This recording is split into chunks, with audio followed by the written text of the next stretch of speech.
परिषद घेतली आहे, काय विषय होता, कशा संदर्भात होती? गौतमी पाटील ॲक्सिडेंट, रिक्षा अपघात हे जे प्रकरण होतं, सध्या जे मीडियाला चालू होतं, आता ते बंद झालेलं आहे.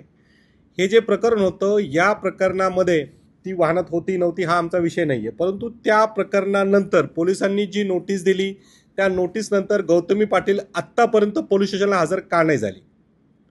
कारण नोटीस पोलिसांनी दिली म्हटल्यावर त्याचं उत्तर देण्यासाठी, जबाब देण्यासाठी हजर होणं आवश्यक होतं.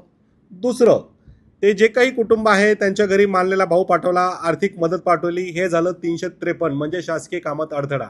FIR दाखल असताना, पोलिसांनी नोटीस दिलेल्या असताना अशा प्रकारचं हे पुरावे मोडण्याचा प्रयत्न कसं करू शकतात?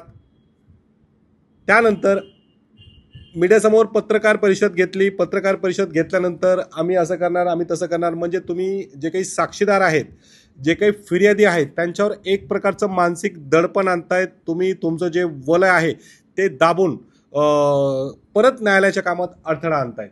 तर नवीन गुन्हा गौतमी पाटीलवर दाखल होऊ शकतो 353 व इतर कलमा अंतर्गत. या प्रकरणाला बरेच दिवस झालेले आहेत, पण तुम्ही ही जी पत्रकार परिषद घेताय याला वेळ झाला असं वाटत नाही का? बिलकुल नाही. याला जे तुम्ही म्हणतायत विलंब म्हणजे डिले, तर बिलकुल झालेला नाहीये.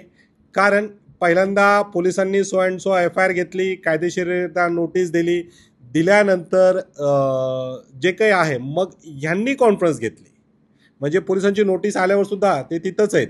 मग यांनी कॉन्फरन्स घेतली. कॉन्फरन्स घेतल्यावर ह्या सगळ्या गोष्टी समोर आल्या आणि आम्हाला वाटलं आज ना उद्या ती तिथं हजर होईल, जबाब देईल, परत त्या रिक्षा चालकाला बिचारायला नाही मिळेल, परंतु हे कुठेही दिसून आले नाही. म्हणून मी करेक्ट टाइमला एंट्री घेतलेली आहे. पण असं जरी असेल तरी जे पोलीस वरिष्ठ अधिकारी आहेत, DCP असतील किंवा इतर अधिकारी, त्यांच्याकडून सांगण्यात आलं होतं की गौतमी पाटीलचा या प्रकरणात काहीच रोल नाहीये, त्यामुळे असं सांगण्यात आलं होतं. त्या प्रकरणाविषयीचा रोल बोलतच नाही आपण. त्यानंतरचा पार्ट 2 जे तुम्ही म्हणले आज उशिरा नोटीस आली, ती कुठे आहे, ती का हजर नाही झाली? दुसरं, हे प्रकरण जे काही असेल त्यानंतर मानलेला भाऊ पाठवायची काय गरज आहे? त्या ठिकाणी जे काही तुम्ही म्हणतात मी मदतीला पाठवला, मी आर्थिक मदतीचा प्रयत्न केला, मग तुम्हाला ते प्रकरण मिटवायचं होतं का असं बाहेरच्या बाहेर? हे न्यायालयाच्या कामात अडथळा आहे, हस्तक्षेप आहे, म्हणून एक नवीन प्रकरण तिच्यावर दाखल होऊ शकतं.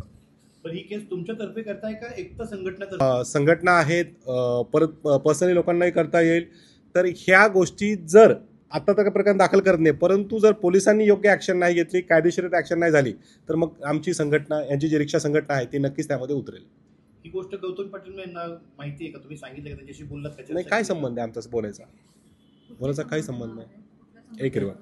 एकता वाहतूक सेवा संघटना.